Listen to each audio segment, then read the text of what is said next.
At least 7 people have died because of fumes from barbecues in tents in the last year.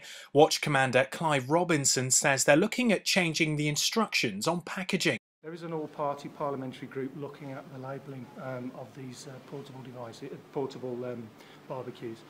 It does say not to use indoors, but there is moves afoot to look at changing the terminology to link it with carbon monoxide poisoning, and that people know and are aware of the dangers of carbon monoxide. It's one of these sort of instructions on the back in particular that you're sort of looking to get changed. Yeah, I mean the terminology around never use indoors, in confined spaces or prohibited areas, I think a lot of people in the past have associated that with your normal buildings, your normal homes, offices, etc. You know, not to take it indoors, but we need to link that in. The terminology needs to link in around the carbon monoxide risk and the fact that these are traditionally used when people are camping.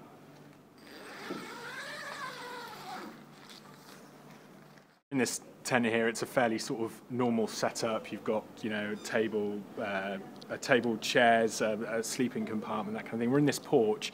We've put our disposable barbecue on the table. If that's still smouldering away, what's going to happen?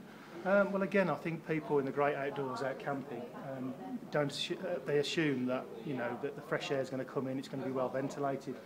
But over night time, when a lot of these instances happen, people have been leaving or taking warmth from the barbecue or have finished cooking with it and have gone to bed, zip the tent up, not realising that virtually, without being airtight, provides an environment for the carbon monoxide to build very, very slowly over a period of time. And unfortunately, to get to levels where it can give people carbon monoxide poisoning, as well as the fire risk itself from the barbecue again, which is why we always advise to be well away from any tents. And is that one of the problems as well? I mean, this happens quite slowly. Yeah, well, it happens because again, it's called the silent killer. It's colourless and it's odourless, and people assume when they're looking at the coals that everything is safe, and people are more at risk because when you're asleep, again, a lot of the symptoms around this cause drowsiness and cause unconsciousness, so people can drift off into sleep, and that's unfortunately when carbon monoxide could be at its most lethal. Always use the instructions that are given to you on the actual portable barbecue, and that will always tell you to leave it in a well ventilated area, always supervised and away from any combustibles, and certainly a good distance away from the tent. When you finish cooking and you've got a smouldering portable barbecue, never be tempted to take it inside the tent or leave it unattended outside, again because of the risk of children or pets, or the risk of a fire starting from that.